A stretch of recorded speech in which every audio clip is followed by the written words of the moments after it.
This channel does not promote any violent, harmful, or illegal activities. All content provided by this channel is meant for an educational purpose only.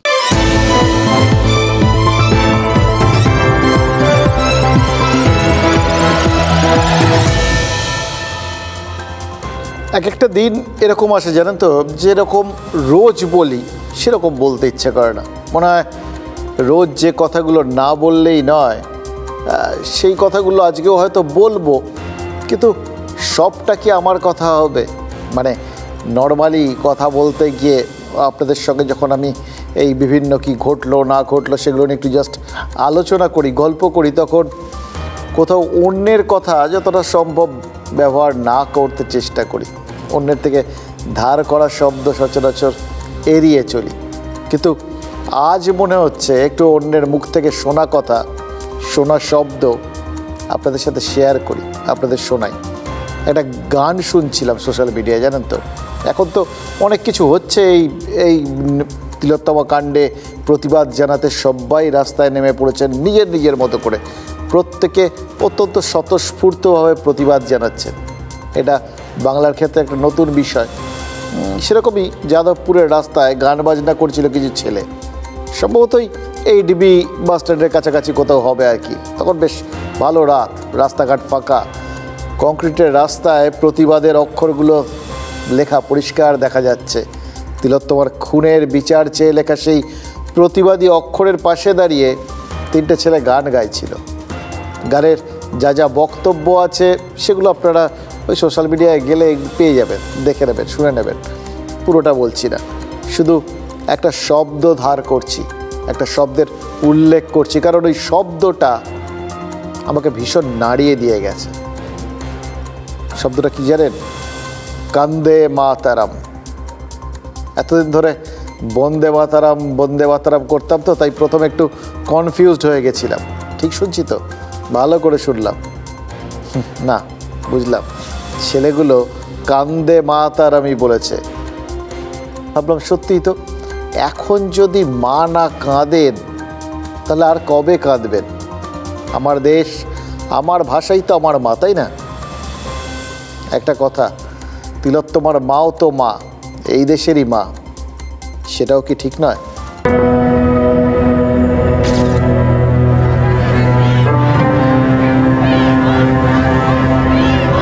আমি doctor হব, তা ওটা তো অনেক খরচা। আমার বাপি বলেছে আমাকে দেবে, আমি ডক্টর হব। একদম ছোটবেলা যখন পড়া শিখেছে তখন থেকে।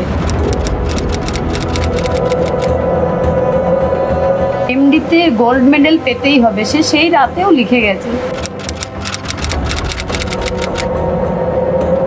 চান্স পেয়েছিল বলে আমরা খুব খুশি হয়েছিলাম। সেখানেই আমার মেয়েটা যে বলি হয়ে যাবে এটা ভাবতেই পারিনি। তিলোত্তমা ডাক্তার হতে চেয়েছিল, শেষ লেখাতেও লক্ষ্য স্থির ছিল। তিলোত্তমার মা কাঁদছেন, এ কান্না থামার নয়। শুধু তিলোত্তমার মা নন, আজ কাঁদছেন হাজার হাজার সন্তানের মা, আজ কাঁদছেন কোটি কোটি সহনাগরিক। শুকোচ্ছে না চোখের জল, থামছে না প্রতিবাদ, প্রতিবাদ বাড়ছে, বাড়ছে ভয়ও, যে ভয় ছিল তিলোত্তমারও। একটা ভয় ওর ভিতরে কাজ করছিল। ও বাবাকে বলতো, বাপি আমি যে আরজি করে আছি এটা কাউকে বলবে না, আমার উপর প্রেশার আসবে, আমাকে ফেল করবে।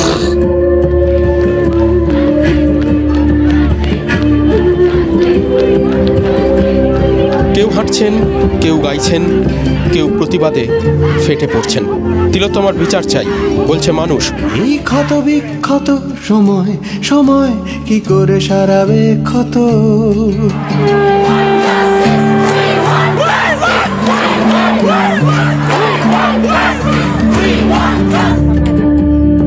বিচার চাওয়ার মাঝেই নীরবে নিভৃতে উঁকি দিচ্ছে রাজনীতি।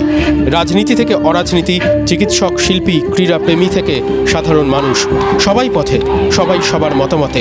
মত যতই থাক, পথ বোধহয় একটাই, বিচার না পাওয়া পর্যন্ত কান্না থামবে না কোনো মায়েরই। এক মেয়ে হারিয়ে আমি কোটি কোটি মেয়ে ছেলে এবং বাবা মাও পাশে পেয়েছি। তখন এটা নিয়েই বেঁচে থাকতে হবে। যদি জাস্টিসটা পাই ঠিকঠাক, তাহলে হয়তো একটু মনের শান্তি পাবো।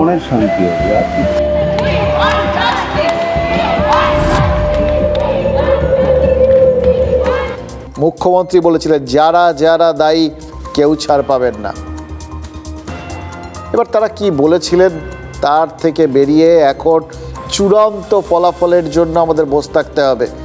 তদন্তকারীরা কবে এই প্রশ্নগুলোর উত্তর নিশ্চিতভাবে খুঁজে পাবেন, কবে আদালতের সামনে সেই নিশ্চিত উত্তরটা তুলে ধরবেন আমরা জানি না, কিন্তু উত্তরটা চাই। আদালতও নিশ্চয়ই চায়, গোটা বাংলার মানুষ চায়, তিলোত্তমার মাও চান।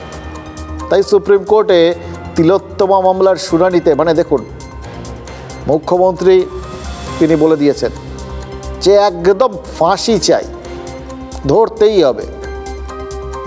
মন্ত্রীরা বলছেন, শান্ত্রীরা বলছেন, মানুষ বলছেন। আবার এই তিলোত্তমা মামলার শুনানিতে রাজ্যের হয়ে 21 জন আইনজীবী লড়ছেন। এটা জানার পর একটু অবাক হয়েছিলাম, জানেন তো, একজন দুজন নয়, 21 জন। তারা এক একজন দেশের আবার সেরা সেরা আইনজীবী। তারা সবাই সুপ্রিম কোর্টে রাজ্যের পক্ষে সওয়াল করছেন। কোন সওয়াল করছেন দেখুন, তিলোত্তমার ধর্ষণ আর খুনের ঘটনায় শতপ্রণোদিত হয়ে নিজের থেকে তো মামলা গ্রহণ করছে সুপ্রিম কোর্ট, সুপ্রিম কোর্টের প্রধান বিচারপতির বেঞ্চ। তার এখানে সেই অর্থে বাদী বিবাদী পক্ষ বলে কিছু নেই, কারণ এখানে কেউ অভিযোগকারী নন। তাই উল্টো দিকে ডাইরেক্টলি ডিফেন্ড করার কোনো দরকার নেই, কোনো ডিফেন্ডার নেই। কিন্তু যদি কোনো প্রশ্ন ওঠে, তখন উঠছে তো প্রশ্ন, সেই জন্যই কি রাজ্যের পক্ষে 21 জন আইনজীবীর দাঁড়ানোর প্রয়োজন পড়ে গেল? তারা কি চাইছেন দেখুন, একজন 21 জন, যতজন খুশি হন, আইনজীবীরা তাদের পেশাদার জায়গা থেকেই হয়তো লড়বেন, সেটাই তাদের কাজ, তারা করবেন। কিন্তু লড়ছেনটা কি করতে, কেন? রাজ্য সরকারের হয়ে এই আইনজীবীদের বক্তব্যটা কি? আজকে শুনানিটার কথা বলি, আপনারা বুঝতে পেরে যাবেন। সুপ্রিম কোর্ট আজ রাজ্য পুলিশের ভূমিকা নিয়ে কড়া কড়া সব প্রশ্ন তুলেছে আজকে শুনানিতে। সলিসিটর জেনারেল আর সিবিআই এর আইনজীবীরা বলেছেন 5 দিন পর তারা যখন তদন্ত শুরু করেছে, তখন অকুস্থল অর্থাৎ ক্রাইম সিনে বহু পরিবর্তন হয়ে গেছে। এই পয়েন্টটা খেয়াল রাখবেন। আগামী বেশ কিছুদিন, যতদিন এই তিলোত্তমা মামলার ফয়সলা না হয়, এই একটা বয়ানের ওপরে কিন্তু অনেক কিছু নির্ভর করবে। অকুস্থলের অনেক কিছু পরিবর্তন হয়ে যাবার পর সিবিআই দায়িত্ব নিয়েছে। এরপর যদি সিবিআই তদন্তটা সাকসেসফুলি শেষ করে দেয়, যদি সত্যিকারের অপরাধীকে বা অপরাধীদের ঠিক ধরে ফেলে, তাহলে বলতে হবে কি অসাধারণ সংস্থা। এত কিছু হলো, এই অকুস্থলে এত পরিবর্তন হলো, তথ্যগুলো ইধার উধার হয়ে গেল, তারপরেও ঠিক অপরাধীকে খুঁজে বার করেছে, এই না হলে সিবিআই। এবং তারপরে নিশ্চিত থাকতে পারেন, এখনই রাজ্যে যেরকম যা কিছু হয়, ছিচকে চুরিতেও পারলে লোকে সিবিআই এর নাম করে, যে ডেকে নিয়ে আসুক সিবিআইকে, সেরকম তখন তো আর পুলিশের কথা কেউ ভাববেনই না। আর কিন্তু যদি না পারে, সিবিআই এর জন্য এসকেপ রুট এটা। 5 দিন পর দায়িত্ব নিয়েছে, তখন ক্রাইম সিনে বহু পরিবর্তন হয়ে গেছে। এই অবস্থায় কি আর খুঁজে পাওয়া যায় নাকি? তথ্য না থাকলে, প্রমাণ না থাকলে সিবিআই আর কি করবে? মাথায় রাখবেন আগামী বেশ কয়েকদিন। দেখুন, মোদ্দা কথা হচ্ছে সিবিআই আপাতত পুলিশের দিকে আঙুল তুলে দিয়েছে, রাজ্যের দিকে আঙুল উঠেছে। তার কেন তারা ওই অকুস্থলটাকে ওয়েল প্রোটেক্টেড করে রাখেনি, ঠিক মতো নিরাপত্তার ব্যবস্থা করেনি, যাতে ওই ক্রাইম সিনের কোনো পরিবর্তন না হয়। এর সঙ্গে যোগ হয়েছে আরও বেশ কয়েকটা প্রশ্ন। এফআইআর কেন ময়না তদন্তের পর হলো? কটার সময় জানতে পেরেছিল পুলিশ? কখন ময়না তদন্ত হয়েছে? তার বাবা মাকে কি বলা হয়েছিল? এইরকম অনেক অনেক প্রশ্ন পুলিশের দিকে ছুটে এসেছিল। এই প্রশ্নগুলোকে ঠেকাতেই লড়ছেন ওই 21 জন আইনজীবী। মজা কি জানেন? এই প্রশ্নগুলোর মধ্যেই হয়তো, প্রশ্নগুলো আসছে তার কারণ এই প্রশ্নগুলোর মধ্যেই হয়তো লুকিয়ে রয়েছে তিলোত্তমার সুবিচার পাওয়ার আসল চাবিকাঠিটা। এই চাবিকাঠির জন্য আপনি সওয়াল করছেন, আমি সওয়াল করছি, বাংলার সমস্ত মানুষ সওয়াল করছেন, রাস্তায় নামছেন রাত্রিবেলা, মুখ্যমন্ত্রী ফাঁসি চাইছেন, অভিষেক বন্দ্যোপাধ্যায় এনকাউন্টার চাইছেন, সবাই চাইছেন, কিন্তু সেই চাবিকাঠির খোঁজ করতে গিয়ে যাদের দিকে আঙুল উঠছে তাদের বাঁচাতেই আমাদেরই করের পয়সায় 21 জন আইনজীবী লড়ছেন। ভাবতে পারেন কি মজা না? আমরাই বিশ্বাস করতে পারছি না যে পুলিশ সব ঠিকঠাক করেছে। এতগুলো প্রশ্ন উঠছে, এরপর তো আমরা এটা আর বুঝতে পারছি না, আমরা বিশ্বাস করতে পারছি না। ক্রাইম সিনে যে পরিবর্তন হয়েছে এটা তো আর সিবিআইয়ের অবশ্য বলার অপেক্ষা রাখে না, তারা গিয়ে সুপ্রিম কোর্টে বলবে তারপর জানবো, এরকম তো না। সবাই তো দেখেছেন, সবাই জেনেছেন ওই 4 তলায় আরজি করে সেমিনার হল, যেখান থেকে তিলোত্তমার দেহটা উদ্ধার হলো, যে সেমিনার হলকে ক্রাইম সিন বলে দাবি করেছে পুলিশ আর আরজি কর হাসপাতাল কর্তৃপক্ষ, সেই সেমিনার হলে যেভাবে এবং যে অবস্থায় তিলোত্তমার দেহ উদ্ধার হয়েছিল তা দেখে তো অনেকের মনেই প্রশ্ন জেগেছিল যে সত্যি কি ওখানেই যা যা ঘটার সেটা ঘটেছিল নাকি অন্য কোথাও ঘটেছিল। যদি সত্যি ওটা অকুস্থল হয় তার সেইভাবে সেটা সংরক্ষণ করা হয়েছিল কি? প্রশ্ন তো উঠেছিল যে সেমিনার হল লাগোয়া ঘর আর বাথরুমের সংস্কারের কাজটা কেন পরের দিন থেকে শুরু করা গেল, কে করতে দিল? কেন রাতারাতি বাথরুমের টাইলস খুলে ফেলতে হলো, ঘরের মেঝেতে সিমেন্টের গোলা ঢেলে দিতে হলো? দেখুন, যদি ধরেও নি সেমিনার হলেই তিলোত্তমার ধর্ষণ, খুন সব কিছু হয়েছিল, তারপরেও যে অপরাধী পাশের ঘর বা বাথরুম ব্যবহার করেনি তার তো কোনো গ্যারান্টি নেই। নাকি অপরাধী বা অপরাধীরা যেখানে যেখানে গেছিল বা যেতে পারে সেগুলো নিয়ে কেউ মাথায় ঘামাননি? তা এমনি এমনি কারোর মনে হয়ে গেল এই ঘরগুলো এক্ষুনি ভেঙে এক্ষুনি সংস্কারের কাজ শুরু করতে হবে। দেখুন, কে কেন করেছেন তার থেকেও বড় প্রশ্ন হচ্ছে যে করতে পারলেন কি করে, পুলিশ কেন অ্যালাউ করলো? এই ছবিগুলো যদি আমরা না দেখাতাম তাহলে তো ওই কাজ বন্ধ হতো না। প্রশ্নগুলো আজকের পর থেকে আরও বেশি করে তো উঠবেই, কারণ সিবিআই তো এই বিষয়টাই সুপ্রিম কোর্টের নজরে এনেছে, কাজে আমরাও এটা নিয়ে দু একটা কথা বলতেই পারি এবং এইটা ভেবেই বলতে পারি। দেখুন, এর আগে পুলিশ কিন্তু তাদের ওই টুইটার হ্যান্ডেলে, এক্স হ্যান্ডেলে স্পষ্ট ভাষায় আমাদের সবাইকে, আপনাকে, আমাকে, সাধারণ মানুষকে, যারা এই ওখানে কি করে ওরকম কাজকর্ম হতে দিল, এত মানুষজন ঢুকে গেল, মিস্ত্রিরা ঢুকে গেল, এরপর আর আদৌ কোনো তথ্য খুঁজে পাওয়া যাবে কিনা এসব নিয়ে প্রশ্ন তুলেছিল। পুলিশ তো এক্স হ্যান্ডেলে তাদের উদ্দেশ্য করে স্পষ্ট হুঁশিয়ারি দিয়েছিল, পুরো জায়গাটা অটুট আছে, কাউকে ঢুকতে দেওয়া হয়নি, একটা তথ্য প্রমাণ ইধার উধার হয়নি। ধমক, হুঁশিয়ারি, যাই হোক যেভাবেই দেখুন আর কি ব্যাপারটা। কিন্তু এবার সিবিআই বা সুপ্রিম কোর্টকে কি বলবে? সিবিআই তো একই কথা বলল। সুপ্রিম কোর্টের বিচারপতিরা, চিফ জাস্টিসের বেঞ্চ, তারা তো গোটা বিষয়টায় মানে আকাশ থেকে পড়লেন, কড়া পর্যবেক্ষণ রাখলেন। তাদের কি বলবে কলকাতা পুলিশ? এটাই হচ্ছে মজা। এই প্রশ্ন কিন্তু লোকজন তুলছে, আর রাজনীতির হাতে পড়লে এই প্রশ্ন আরও বড় করে উঠবে, এটা আমরা বুঝে গেছি। কারণ কলকাতা পুলিশ তারা রাজ্যের শাসন ব্যবস্থার অঙ্গ, সরকারের অঙ্গ, ফলে তারা একটা পক্ষ, তাদের বিপক্ষ তো থাকবেই। দেখুন, তিলোত্তমার বাবা আজ আমাদের বলেছেন তাদের মনে আগাগোড়া সন্দেহ রয়েছে যে প্রমাণ লোপাটের সব রকম চেষ্টা হয়েছে। আচ্ছা, প্রমাণ যদি সত্যি লোপাট হয় তাহলে অত খাটাখাটনি যারা করলেন তাদের বাঁচানোর চেষ্টা নিশ্চয়ই ওই রাজ্যের হয়ে দাঁড়ানো 21 জন দুধে আইনজীবী করবেন না।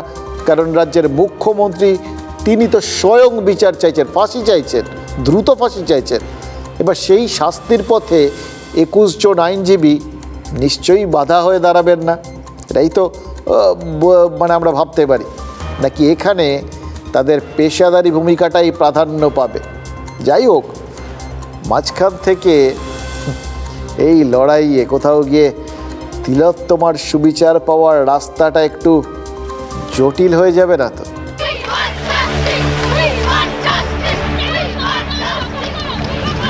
গোড়া থেকেই আরজি কর তদন্তে প্রশ্নের মুখে পুলিশ ও রাজ্য প্রশাসন।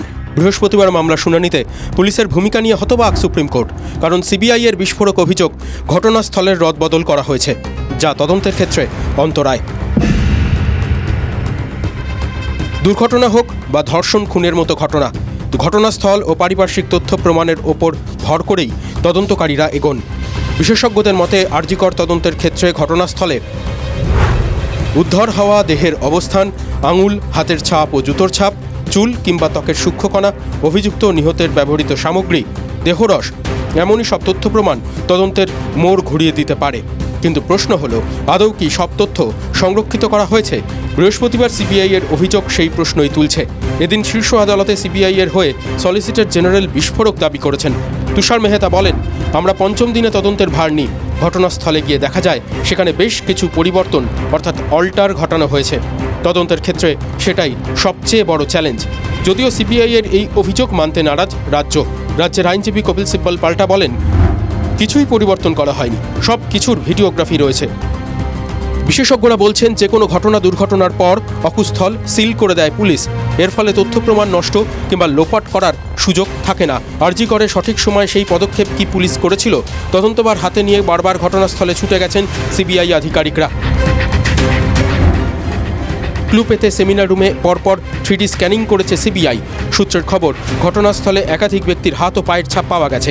সেখান থেকে অভিযুক্তকে খুঁজে বের করা কঠিন বলে সিবিআই সূত্রে খবর।